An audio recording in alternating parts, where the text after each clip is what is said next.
Hey, hello everyone, and welcome back to the wacky world of Roland Emmerich. Okay, so I know it's a little bit late on me making this movie vlog. I normally like to go to the movie theaters when it comes out. Sometimes I give myself a strategically date in order to go to the movies, but certain factors kind of impede that.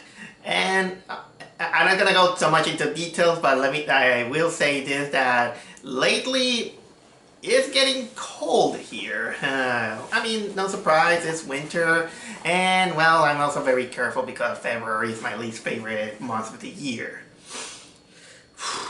Okay. And honestly, yeah, if you're asking, I need to shave. I got a little bit careless for the few weeks or days because my facial hair grows really fast. But that's not the subject out here. I'm supposed to be talking about Moonfall, the latest Roland Emmerich movie. Before I go, I will give you a little bit my stance on Roland Emmerich, because I doubt that I made a vlog of a movie or something related to this guy. So here goes.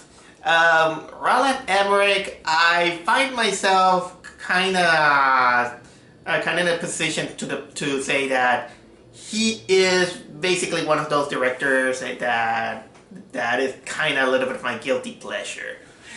His movies are, for the most part, they are not exactly, how can I say, grand. How can I say, the biggest masterpiece or something that you had to feel a kind of emotion, or finding kind of like the true meaning of life, like all these pretentious intellectual movies that there is. No.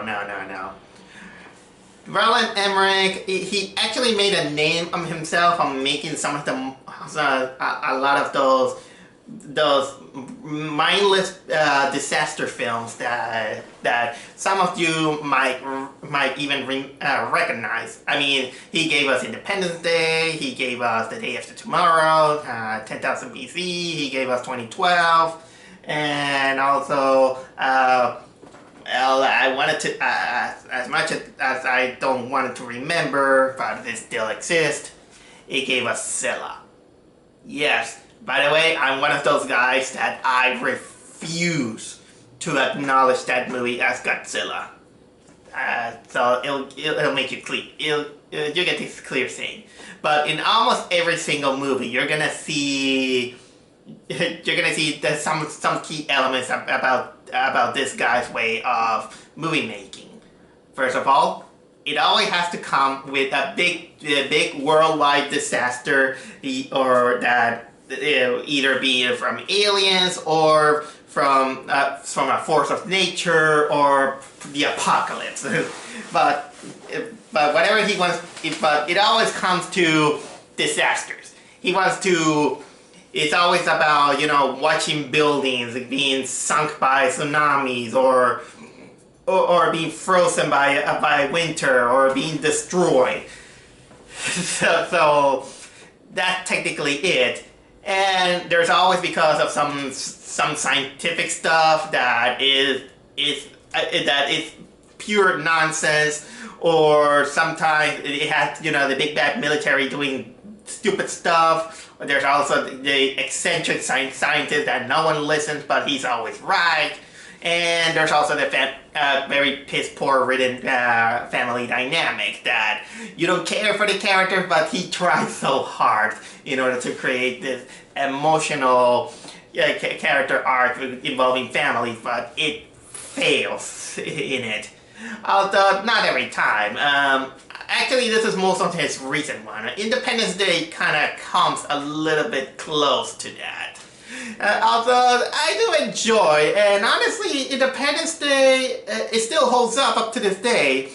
Zilla, on the other hand, there's some things that are okay with it, but unfortunately, yeah, I do agree with a lot of reviewers, and especially James Rolfe, in which it could have been better if it wasn't Godzilla, because it didn't feel like Godzilla and all these things. I I gotta admit that I never saw The Day After Tomorrow. I thought it didn't catch me on. I thought it was gonna be one of those boring films. I do remember that I watched 2012, and boy, that was also a little bit of a guilty pleasure. It was kind of like hilarious. The biggest one that I remember from 2012 is the fat Italian guy who kind of sounds like Sylvester Stallone.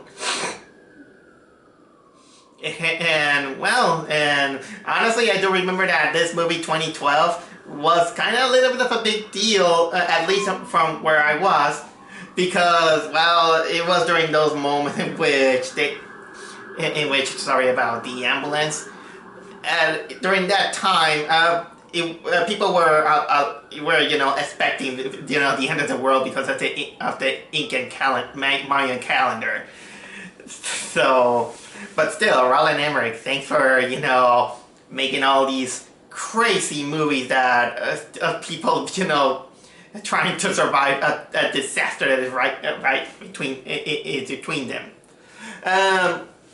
Although and honestly, I think that it's kind of been a while since I've seen something like that. The last time I've seen a disaster movie of this caliber, in which is the Earth technically being destroyed, is at least on the big screen. What was it? I don't remember the name of the movie, but it's the one that it was Russell Crowe. It had that weather machine that is on the sky, and also the Dwayne Johnson San Andreas movie, in which that one also was. That was also kind of like hilarious, at least in my opinion. Well, mostly hilarious because it's about San Andreas. Every time I saw that movie, while I was watching that movie, the Animaniacs Quake song it came into my head. Honestly, I know that there was a YouTube video in which someone cleverly made the trailer of San Andreas mixed in with the Quake Animaniacs song and now it disappeared. I don't know what happened. Okay, but either way, Roland Emmerich's Moonfall. At first, I was like, okay, it's about the moon, destroying the world. Kind of a little bit like Zelda Majora's Mask. But once the name came out, Roland Emmerich, I was like, okay, I have to see it. I had to see it because Roland Emmerich is a little bit of a guilty pleasure of me. I had medium expectations because I didn't expect that it was going to be a grand movie, like giving it the meaning of life or something like that. It was just going to be just mindless destruction with lots of try-hard, B quality writing, in which they try too hard to give us emotion, but they can't because they have so much to do. They have so much events happening one and another. So after finding out an opportunity, I finally went to see Moonfall, and I was 100% right. If you don't understand Roland Emmerich's way of filmmaking, you are not going to enjoy this movie. Or if you don't have any expectations, you just want to see just a movie about a disaster that involves the moon, and you just throw your brain out and you just let yourself immerse into the schlockiness of what is happening in this one, you're gonna have a blast. Some people enjoy it in the movie theaters. Some of them clap, knowing that this movie just doesn't give a darn. But at least, but if you ask me, I just came out.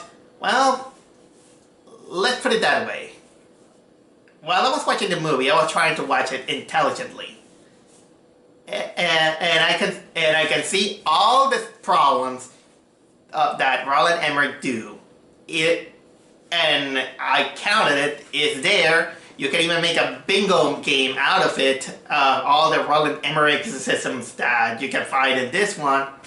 But I'm not gonna deny that it was a blast. I was enjoying this film. Even knowing that there are some elements that it missed the mark to make it better. But okay, this is a little bit of how technically movie criticisms do, which I do as a hobby. But at the same time, I can understand that if someone comes out saying, "Oh my God, I love this movie. It was so action packed. I liked some of the characters. I got fun. I got a laugh of some of the stuff." I will 100% understand. And yeah, you can even though if you're gonna see on critics reviews that it's gonna give them kind of like a below average score, which it does, but hey, that's what these kind of disaster movie is. It does for the most part. So anyway, I think it is time for me to talk about some of the different elements of this movie. Okay, now I'll give it my best to give you my synopsis of what this movie is about. So it's about the disgrace. Okay, here's the brief synopsis. The moon mysteriously it derails from its orbit. It's taking a different route in the orbit, and you know that there is the moon and the Earth. They have this gravitational relationship in which basically it's total disaster. The moon, it gets closer or far away from the Earth because it's out of its orbit, and because of that, it creates gravitational there's problems. The tides, the tides of the ocean, it becomes big enough to create tsunamis. All these, the moon waves, all this. But basically, a moon out of orbit is a big problem. So even when NASA sent out 3 astronauts to investigate, they are attacked by these kind of like the best way I can describe it. These I struggle to call it tentacles because it is kind of like tentacle shaped, but it is made like kind of like these micro machines that kind of remind me of these commercials of the M&M minis. But also, if anyone remembers the ending of Matrix Revolutions, where the machines they just make a swarm to create something. Yeah, that's what they look like, but except that think of the machines more as smaller. But basically, they just don't let the military, don't let anyone investigate. So something is up on the moon that's creating something, and the only hope is none other than Patrick Wilson, Halle Berry, and John Bradley. I'll get to these characters in a while, but basically these are the only hope for humanity to save from this moon disaster. That's the description I could in a nutshell, I'll say. And it is enough to tell you that there's the basic story. Moon is falling out of orbit, creating disasters. That's it. That's the only thing you needed for a pitch for a Roland Emmerich movie. And what's in between? Well, honestly, this is kind of like where some of the movie problems goes. In which, if you know Roland Emmerich, the biggest focus that he wants to give is of all the special effects and the disaster that goes on in this movie. It's just people just trying to survive this extreme dangerous situations, and so some of the third dimensionality of the characters, they're just kind of like icing on the cake to make us care. Sometimes it works, sometimes it don't, but for a movie of this caliber in which the main focus is just about disasters, it doesn't give enough room, mostly just to learn too much about the character, especially when it tries, when this movie, like most of those disaster movies, it tries to focus on not just one or two, but many set of characters, and you were like, you're just there like, okay, who should I root for? Who should I care? Who is gonna be the hero? Who's gonna be the villain? Who's gonna be that character here and there? So anyway, before I go with a little bit of more of those elements, I gotta say that the acting is, well, I wouldn't say that it's stellar. It is what it is. The character Patrick Wilson plays this astronaut who he, alongside with Halle Berry, before the events of the movie, they were just imitating the movie Gravity. They were fixing a satellite until they get attacked by this. How can I say this scene that it lands on the moon? While the Patrick Wilson character survives, the Halle Berry character gets unconscious, and of course they lose another guy. So because of this disaster, when they return to Earth, Halle Berry doesn't believe the guy, saying that, hey, I see all this kind of like weird thing, almost that attacked me on here in space, and they're like, no, you're crazy, and because of that, he just become a washed up guy. He just do astronaut conventions. His family dump him. He gets a divorce. His son kind of hates him, and also nobody believes him, and also he keeps escaping eviction notices. Oh, just a small note. I don't want to address about that scene in which when the kid it just hears the news and he say that he's moving and he's angry about it.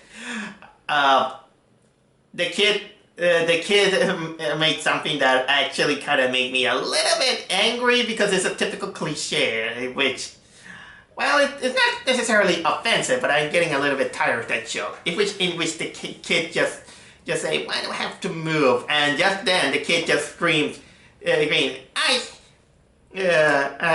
hate New Jersey. And it was like, okay, what? Why? What's Hollywood's fascination on hating New Jersey? And my response is like, well, fuck you too, kid. Okay, so again, Halle Berry is mostly, she just played, the typical, kind of like the character that she also had an ex-husband who is part of the military. She basically doesn't believe the Patrick Wilson character because she was unconscious the whole time. But when finally she begins to see things happen, she's like, oh my god, it is true, or something like that. And well, she technically was kind of like the smart character in all of this. Kind of like typical in these kind of Roland Emerich characters. But one thing I will give it credit is that while this is mostly reserved to girlfriend characters or wife characters, at least they reserve it mostly to have a kind of like a friend character, which I appreciate that.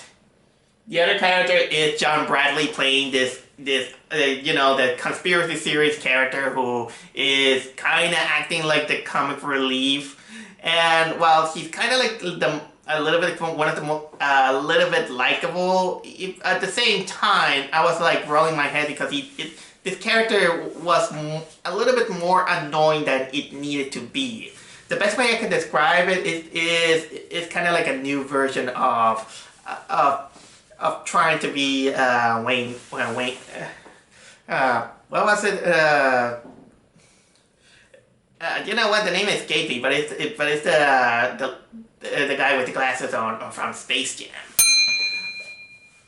I don't know why the name escaped me, but anyway, he's a conspiracy theorist. He lives with his mother with Alzheimer and a cat. But I'll give it this. I'll say that of of all the characters, he probably has a little bit of one of the most well-written characters that he has.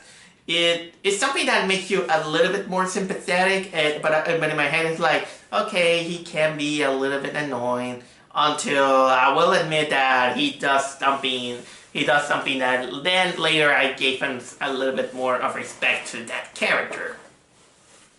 But for the sake of not spoiling it, I will keep my mouth shut about it. Okay, some other character that there is of course the ex-wife of the Patrick Wilson character, who, like, most of the time those family dynamics is either useless or non-caring, because they're just there just to be, you know, being fodder. They have almost no personality than just being that character. And well, and also the ex-wife she's married with Michael Pena. And I'm ashamed to say this, but even though at least Michael Pena is doing something better than that god-awful Tom and Jerry movie, I personally think that they wasted this character. This character is even more wasted than and he is similar to, and his role is a little bit more similar to, to the husband of the ex-wife character from 2012. So here's another Roland Emerichsism. There's also children, and again, the children acting is so forced and so cutesy that you get also, you know, these lines, like, for example, "Are we going to die?" Having almost no acting direction whatsoever.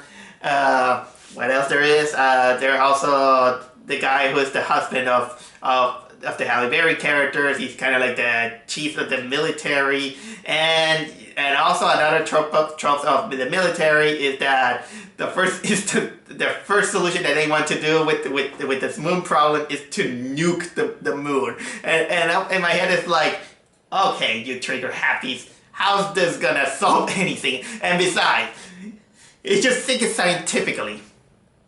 It's bad enough to think about theories what will happen if the sun is gone, but still, you also have to think that if the moon is gone, what will happen? But now that I think about it, this is something that Dr. Eggman had thought about it, had to think about it when he blew up in the moon in Sonic Adventure 2. But at least he blew up part of the moon. Oh, so many things that comes to my head.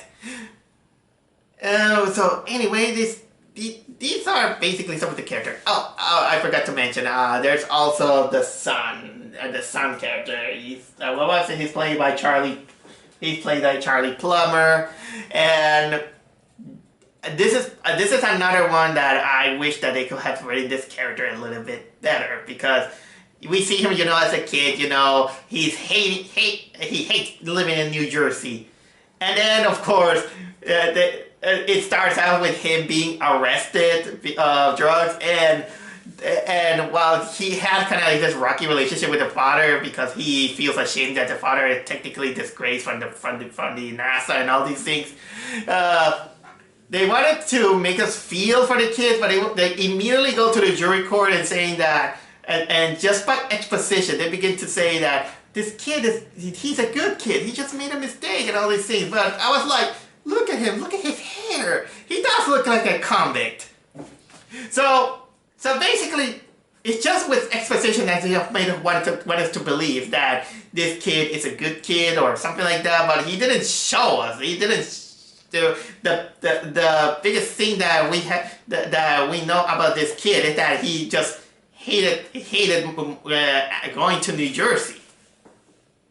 So this is another reason why I felt almost no emotion or empathy for any of the characters except for Patrick Wilson and probably John Bradley. These are the only two characters that actually had a semblance of caring, but, well, what do you expect from a Roland Emerich film?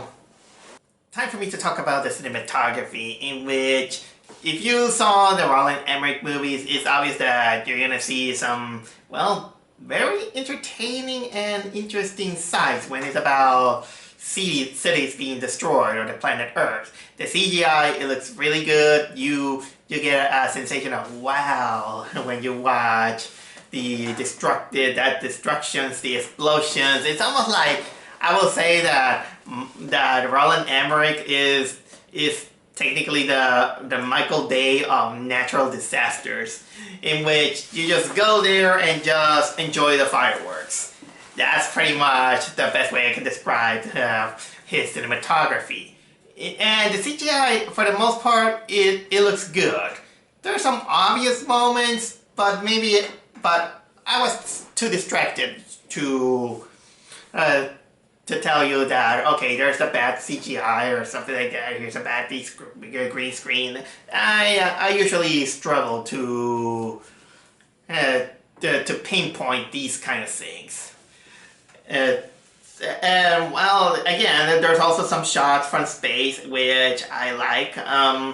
But I will say that the biggest highlight of this movie is that sometimes in the face of disaster, how otherworldly is the shots of the moon seen from Earth looks like. Because the Earth, you're gonna see some shots in which technically the moon is so close, almost like these creepy thoughts that you see from the horizon, and you might think that a giant just pops out like this. Well, imagine that, but with the moon. So people are like, oh, the moon, brace yourself. So they gotta brace themselves, by the gravitational pulls, the gravitational anomalies that the moon gives. Sometimes they even go in a moment in which the moon absorbs the oxygen. All these kind of things. That, of course, is because well, when the orbit of the moon is of course, then, well, the science about it.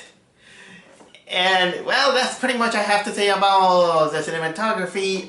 What else I could talk about?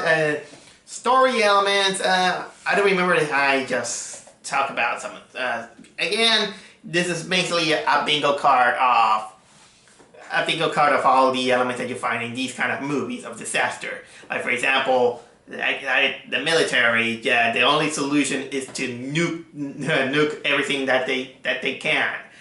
We got characters that is technically one washed-up guy who is gonna be technically the hero, the intelligent woman who is mostly kind of like the girlfriend or something like that. In this case, it's kind of like the best friend that betrayed the trust of another one. You got the quirky comic relief that is kind of like the intelligent scientist, kind of like what was it? Satopoulos guy from the Scylla movie. I already mentioned children acting so wooden and try hard on being cute. We also, what else also we got? Lack of three-dimensionality of the characters. A little bit of, quirky, gross-out humor, in which I will say that it involves cat piss. And kind of like the third wheeler, so on. That's what I mentioned about Michael Pena. Yeah. And also, sometimes we also see the kind of like the fall of what usually comes with the fall of civilization, criminals. Yeah, when that kind of a little bit puts me on my head, in which I know that in the disaster of the end of the world, people technically get unhinged and become anarchic. They apparently, because of this whole scenario, it also creates a chaos in which even people begin to loot and steal stuff in order to survive, which kind of became like the secondary bad guys. And also another thing that I do want to mention, it is also that this movie also has a lot of, you know, scientific talks that is... Personally, I'm not exactly the biggest science guy in the world, but I don't know, I can't say if a lot of this the science is either made up hypothetically or correct. But it has all these scientific words that you just kind of just brush it off and it's like, okay, Roland Emerich just doing all these things. And it like always, this movie goes in total fast pace. It almost like it wants to get to the whole point immediately, and but of course, that sacrifices the you know, with us trying to care about these characters. Again, like I mentioned, there was the son, in which the son, the dynamic between father and son, I absolutely didn't care because of those, first of all, this initial opening, and that they just wanted to give us exposition with saying that, hey, he's a good son. Okay, he's a good son, but that doesn't explain why he was doing, he was, you know, going in the highway, and apparently they say that he was with drugs, and and they were like, but he's a good son. But maybe they made a drug test on him, and besides, when you look at his hair, usually this is a hair that doesn't look like kind of like a role model of a good person. No offense, just in case, no offense. But sometimes impressions, the first impressions, the imagery kind of tells something. So I think that this character could have help if they could bring out kind of like better qualities about this character, showing some good qualities, but it didn't. And yeah, there's also they wanted to also incorporate some, you know, conspiracy and corruption in it, but it was mostly just used kind of like a, you know, like icing on the cake. Nothing more, nothing less, and it didn't technically go nowhere. Again, and also there's a moment that it makes me question about rocket fuel. But you know what? Sometimes Roland Emmerich movies is just technically just like a cartoon. Just, you're free to do whatever you want. So here's the thing. Oh, I was waiting to talk to you about this. The moon falling or going out of orbit, you think that this is crazy enough to make this movie out. But, yep, the insanity even goes even further, even in the third act of the film. And let me tell you that I'm not exactly a big fan of the third act, because it comes out a little bit, how can I say, out of left field. It feels like, I was like, okay, you're adding another element a little bit too late here and there, and besides, it makes a tired trope that I kind of don't like when they do this, when they do this kind of movie. So it has one element that actually got me surprised, which it involved the comic relief.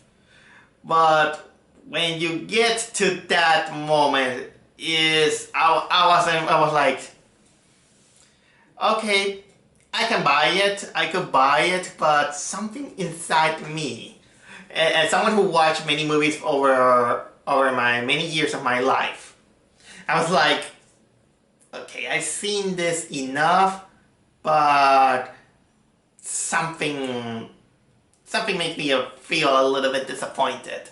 Even though I was technically just enjoying it, even though I was enjoying a lot of the films, you know, Crazy World. But I have to tell you, but in order to do that, I have to go with some spoilers.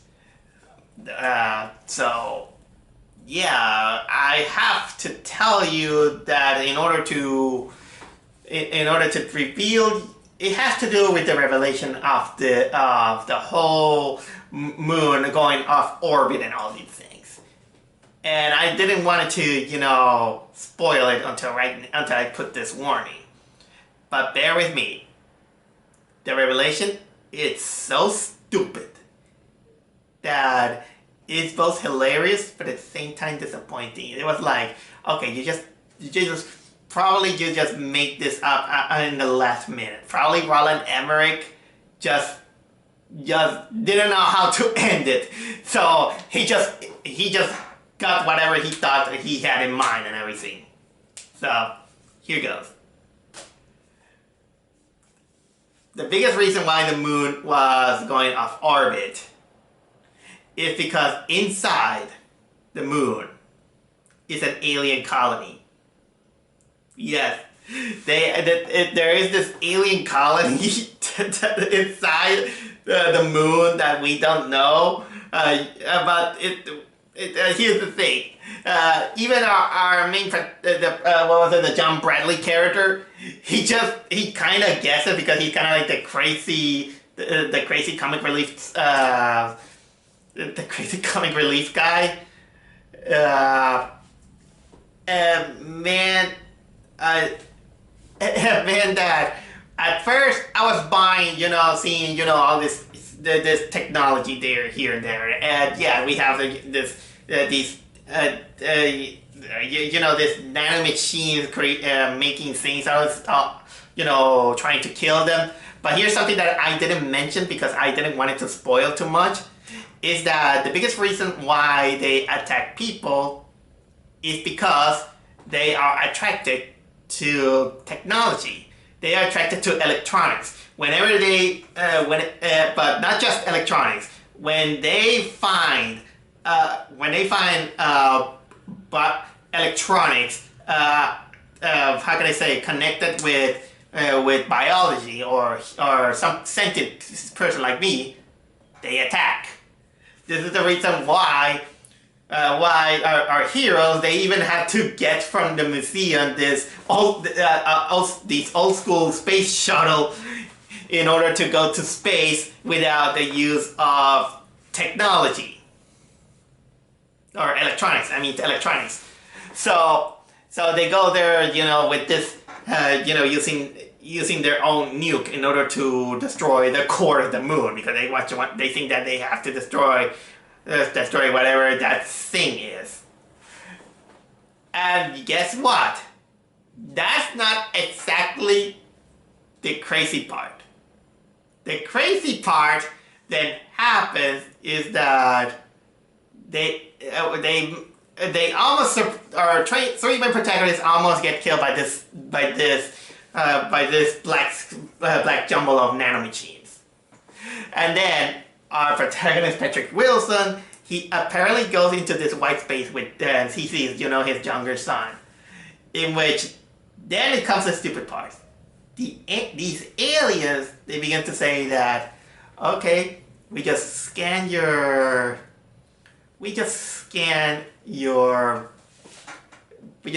memories, and here I am, we're gonna show you what is happening. In my mind, I was like, oh, F you, movie. You're doing that stupid thing from Contact that I don't like.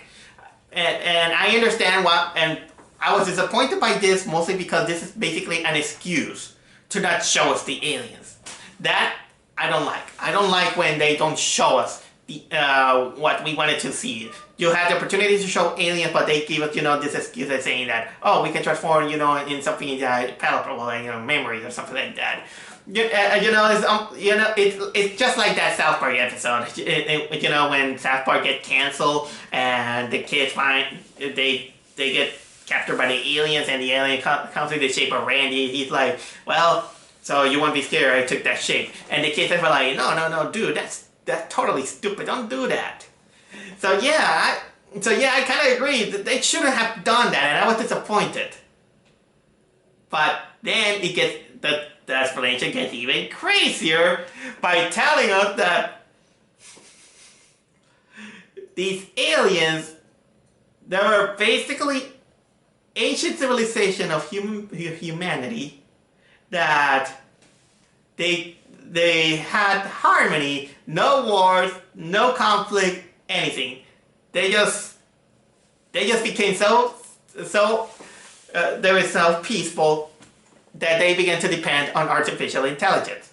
And that artificial intelligence apparently then rebel against that civilization, and of course it technically destroyed them. So yeah, they pull out a Skynet / Matrix into this story. And then of course that new civilization went to Earth to be kind of like a reborn or something like that. And this ancient civilization, basically, they just kept that same inside the moon. Kind of something like, I don't know, I just got lost at that moment. Maybe it's for the balance of the moon, the gravity and all these things, but still, I was like, what the hell? What are you doing? That was what an explanation. And I could have been mad, but we're talking about a Roland Emerich disaster movie. He's not doing anything so serious. He just, and I wish I could call it super stupid idiotic, but it's the stupid that you can tell that he was just having fun. So I applaud it. But still, I'm not gonna deny that I was disappointed by not showing us the aliens. So anyway, they just gave Patrick Wilson, the enough knowledge about the moon in order to give them, the solution to destroy this jumble of AI in order to save the planet and not needing to destroy or nuke the moon. So after many shenanigans, of course, and after, of course, a pointless try hard of making us feel emotional with the death of Michael Pena, in which this character they wanted to make him look like he has some bearing into the emotions, but it failed. Well, let's say that the only emotional character that actually gets the axe is John Bradley, who he sacrifices himself in order to detonate the bomb to destroy the main bad guy. It's not. I'll say that it's not as sad or emotional as Gary's father from Final Space, but at least this guy kind of the way they talk and the way he bonded with our protagonist and all these things is kind of like the closest thing to actually felt sorry for this character. And it's not exactly every single time that usually it's the comic relief that actually gave some semblance of three-dimensionality and have this heroic sacrifice. So, but of course, the movie gave us a little bit kind of like a happy ending even for this guy, in which after the Earth is finally safe and all these things with all these protagonists surviving, well, most of them. We even get kind of like a final shot in which apparently, let's say, the best way I can describe it is that John Bradley, he basically became one with the moon. He basically became a moon god. The best way I can describe it. You can call it artificial intelligence, but I will call him a moon god if I want to put it in legendary levels. Oh my god! So yeah, that's basically all my nitpick that I want to say with the movie. Even though in the spoiler section I talked to you mostly about what is happening, but hey, I just wanted to explode that bit of underwhelmedness that I had with this movie. But anyway, yep. So anyway, Moonfall, just another Roland Emmerich movie. Another one of those disaster movies, but wow, there's been a while that I have seen one that, in order to, just escape myself from just watching a movie and just complain, saying that, oh, it needed to be like this, I just wanted to find something that it is not necessarily the most intelligent of them all. I just watching a disaster flick. and just go with the flow, and that's it. Do I recommend it? Well, yes. I do recommend it if you haven't experienced a Roland Emmerich movie or you're familiar with it.